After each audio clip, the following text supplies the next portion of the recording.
The resources sector is still down 14% year to date versus a rise of 3% by the All Ordinaries, but today at least was a happy day with quite large rises by the big four resources stocks. The only other big rise worth mentioning was Woolworths, which has had an even worse year than the mining companies, down 20% year to date, but it was up 2.9% today. Anyway, the resources stocks have had a good day because the iron ore and oil prices went up quite a lot last night, and that happened obviously because I said last night that they might go down. So they went up out of spite. And it happened even though the US dollar went up slightly after the Federal Reserve Board said it was still on track to raise interest rates this year. Stock markets around the world were stronger today, including China, which really has settled down for the moment. There are a couple of morsels of economic data today. The terms of trade crashed 5.7% in the June quarter because export prices fell 4.4% and import prices rose 1.4%.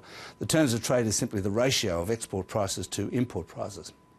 And apartment approvals crashed nearly 20% in June, although this is a volatile series and shouldn't be taken too much notice of month to month, but it was a big fall.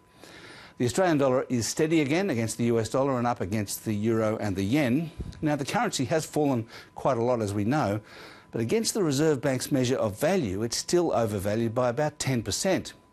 But thanks to the fall so far, in part, tourism is about to overtake iron ore as Australia's largest export, which I reckon is a good thing.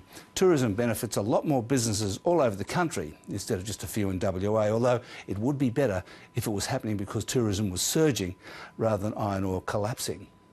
And that's finance.